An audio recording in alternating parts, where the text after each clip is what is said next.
So as I said, the talking points in the Bacchanal, there's always talking points off the stage, on the stage. It happens as the season starts and intensifies. The talking points gets more and more intense sometimes as the season goes along. One of the early talking points was, I am going to say it how I got it and how I felt the story coming to me.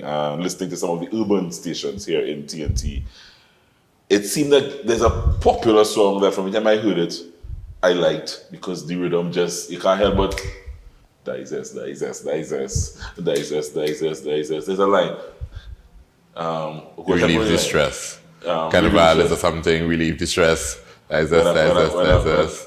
When the drum in my head and the girl on the road and the mama, oh, come on. Come on. I see Juve morning and I see her just say, you let yourself go. Yes. But Zessing music, Laura Dowrich, Phillip, was linked in some way to the conversation that led to dance hall being played in Carnival. So Trinity take Carnival very seriously in terms of soca, calypso, that's what we want to hear. So sometimes in a fete, and the DJ only go a little straight and play a little rap or a little hip hop. It's a man get real mad and want to throw down the fete and get vexed because they don't want to hear nothing else in these 2 precious months other than soca. There was a little sectors of the society that said, hey, why dance? Why I can't Zess? Yeah. Why I can't bring the Zess to the soca? So the issue began on January 1st with Soca on the Sand in Tobago. That's where it started? That is where it started. A DJ played about 15 minutes of Trinidad dancehall. So for those who don't know, Trinidad dancehall has been, for the last 3 years, has been really bubbling. It exploded in 2019. Right. It is the most predominant music listened to by, say, maybe the 14 to 25 age group. It is a young demographic that listens to it across all social lines. It's been very, very popular because we have numerous dancehall artists. They've been putting out music, putting out videos. When you watch their views, 1 million, 2 million, 3 million views on YouTube. They're not played on, majority of them are not played on radio because the content is not going to be suitable for radio. So this guy was criticized by a friend of mine, Warren McKenzie. Hey, Warren, was criticized on Facebook about playing dancehall. And that just exploded into a national conversation. Mainstream media picked it up and exploded. Trinidad Killer, who sang Gunman in Sheol, is also singing soca, so that's Zess. And same artist, Same artist that and he's been making the media rounds to promote himself. Yes. So he has become the voice for dancehall, representative of dance, for most people representative of dancehall and the debate. However, I have been doing interviews with a lot of the dancehall artists. They have no interest in Carnival, in being part of the Carnival, performing in Carnival. The issue really is the DJs, because the music was so popular. It is being seen as a cop-out, an easy forward. You play what people already know, because most Trinidadians don't really tune into the new soca until halfway into the season, and now they're now getting warm up to the new soca. So it was seen as you get an easy forward, you play what people know, you hype up the crowd, and then you're sticking soca. Right. Yeah. So that's when the debate came in. While they're playing dancehall, they have whole year to run, play the soca. How do you feel about Sterling Henderson? Well, it's funny, there was a time when we used to talk about the switch, particularly related to one urban frequency, where come December 26th, the switch is on, soca. And then Ash Wednesday, the switch back off. I think in the early days of the season, it becomes very difficult to sort of keep the energy high with the number of soca hits that you may have.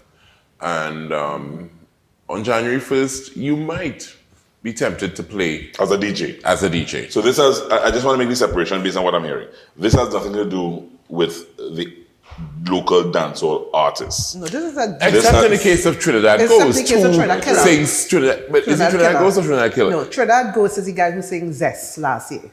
But he also sang Zessa last year. But he has a song for Carnival this He year. has a song for Carnival, but he's not as big as Trinidad Killer. Trinidad Killer is the trending artist right now. He's Zess. He's Zess. And Trinidad Killer is Zess. Zess. Yeah. And Gunman and Shield. which I've never heard. Really? No, never heard. It's all right. I heard it once and That was enough. Yeah. And Zessa, she went there as a So that's Trinidad Ghost. That's Trinidad Ghost. So we actually ended Carnival 2019 with Trinidad Ghost, right? And notice as Carnival start, we're back in this space again. Right. So let's take it back to the DJ wanting to get a quick forward and play some popular local dancehall as opposed to the dancehall artists. Because we have quite a few local dancehall artists doing well. Wanting to perform on the stage with Kes.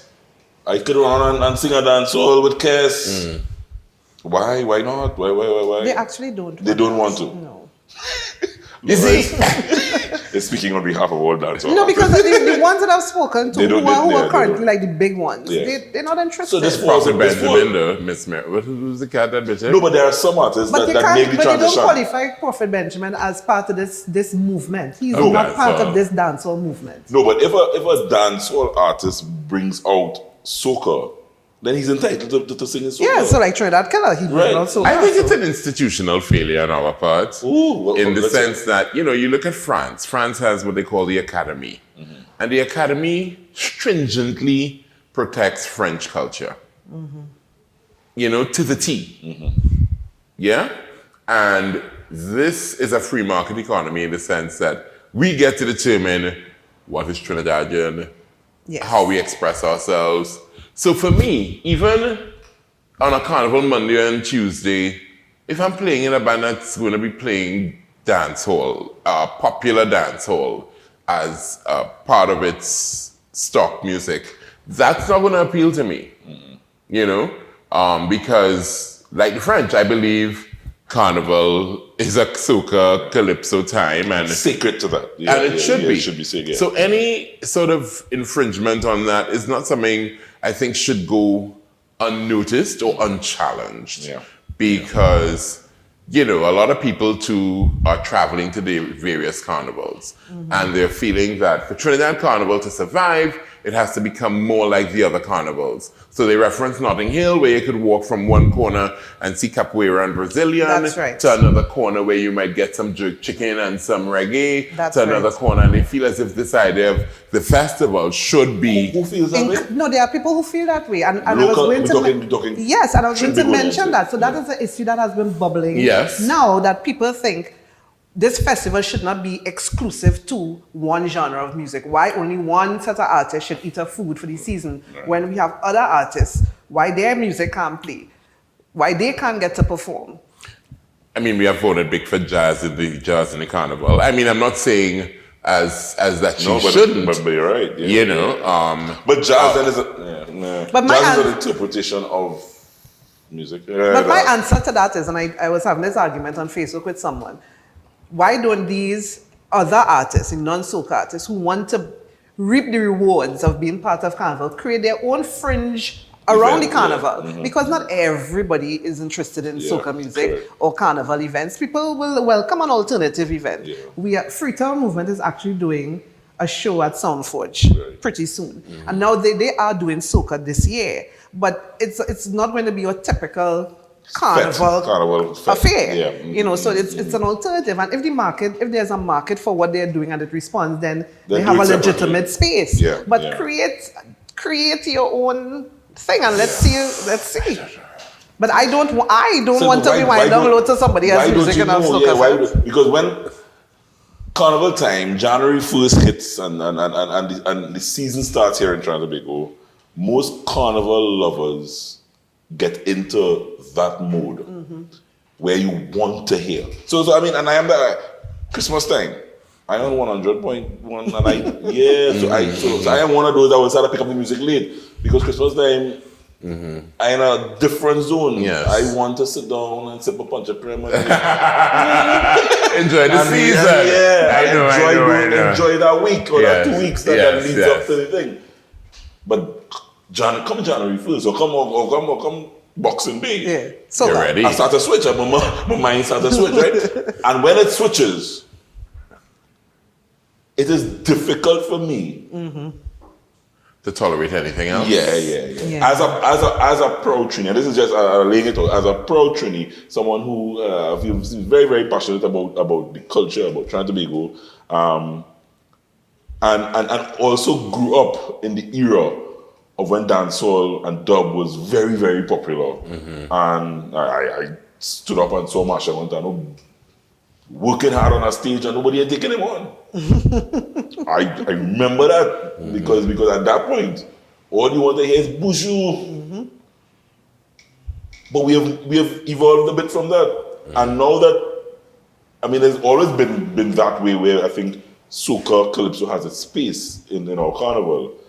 But I don't think anything is wrong with us being greedy about that. I don't think so either. And standing up and saying, hey, But this it's is ours. but it's the vibe that you get from soca that I don't get from dancehall or rock or pop or there's a vibe. It kills up. So what you talk about those festivals and I walk and I see jerk chicken. I love jerk chicken. I love jerk. But I don't really want jerk chicken or anything associated or what's the other curry and I love curry. But I want to celebrate Trinidad and Tobago's Carnival during the months of January and February. Yes. And because of, we claim this is the greatest show on earth. And there's a pride that you feel when you're in another carnival and you hear soca. Yeah. There's a pride that you feel that we created this. This is ours. We have given the world this. I remember playing mass in Jamaica and hearing Orlando Octave Trinidad, I love you so, and I'm like, this is surreal. In my pause reason, this is when surreal. Kes brought out What Less was the year that I moved to Jamaica. Carnival, it was right after Carnival, I moved. Jamaica Carnival is in April. Yes. When Kes come and sing What Less in our fete in Jamaica, I run up to these statements. I went crazy. I went ballistic because I know that everywhere I go, Jamaica is strong. Yeah. So when I hear Kes in Jamaica and getting a little forward there, I say, wait. And that is what I'm saying. It has nothing to do, all respect to the dancehall artists, all respect to the other genres of music. I just think that, January and February, respect what we do here. But I put it to you that the carnival is changing before our eyes. I look at the Soca Drum. I look at what's happening with the North Stand. I look at the types of events that are now popular. When Bacchanal Road could attract more people than a Panorama semi-finals, we have to wonder what's wrong, in my mind. But is something wrong there, or is just that a natural evolution? Because if you go back to the 70s and when you were chipping down the road to Pan and there are people. It's an evolution, I think. So there are people that would have played mass down the road to Pan on the road there because there's no big truck over there now. They felt a little, ooh, but that's the evolution. There was still a patriotic Trinbagonian spirit about what it evolved into. And that's what the dancehall artists are saying, that they are Trinidadian and that they should not be treated any differently because they're not singing soca. Well, I've heard that line of argument as well. From Trinidad Killer. From Trinidad Killer. Is it from Trinidad Killer? Because Prince Swanee ain't saying that. Okay. The majority of dancehall artists I'm telling you, they're not saying that. That's Trinidad Killer. Who was on Prince Swanee's lineup at his recent concert? I don't know. He had a two-part concert at Zen. Yeah, I didn't go. No, okay. And I know he was in Tobago and another lineup. It wasn't his concert, but he was one of the headliner. Yeah. It was Bosie. Yeah. Godfather. Yeah. But no, I think a lot of things are happening, and it's very funny to me. Like a couple of years ago, Carib came out with an ad, and in the ad had skateboarders and people doing capoeira and people on the internet on the promenade, and a very sort of different image of Trinidad and Tobago. I've seen recently card advertisements in Trinidad advertising again to a whole other idea of what it is to be Trinidadian. And I don't know if we're holding on to our own personal sort of memories and hoping that our efforts are enough to keep what we like alive, or are we really just responding to what happens? You know? You know where I think we are going to see changes, definitely, in the music. The younger generation, this is a conversation, Nyla Blackman started it on Twitter, and I've spoken to a few of them well about it.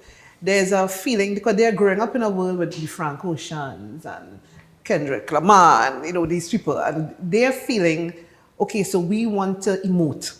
We want to have textured soca. We want to talk about our emotion, not social commentary, but our emotions, how we feel about our communities, where we grew up, the violence. They want to have layered music, but they don't know that that will be accepted. So I think, so what you see now is that they're putting out different projects. Nyla had a whole album where she could be emotional, called The Real, but it wasn't about soca. And it was only on Spotify that she released it? Is that the one? No, it wasn't only on Spotify. There were other streaming services. Okay. Pretty put out an album, again, very similar, talking about things that he saw in Maloney where he grew up, but it was very emotional. He told me, you know, he chose to do other genres of music because he doesn't feel that soca is the place for that. But I think with that thinking, we're going to see, because Kerwin has been doing it. Kerwin has been giving us mood soca. So I think going forward, we're going to see more of that happening. Is that what they call the R&B soca? Well, it doesn't necessarily have to be R&B soca. Because I've heard that term as well, R&B soca. Yes. Yeah, it's going to be more mood. I don't like that. But that's like groovy anyway. That's groovy. I don't like R&B. Sterling Henderson, Laura Dowrich, Phillip, our Carnival connoisseurs here in TNT. Thank you very much, guys. Hope you'll be back before the season ends. So I hope so as well. Once you invite us. We're coming right back, guys. This is Carnival Chat right here on A Cup of Joe.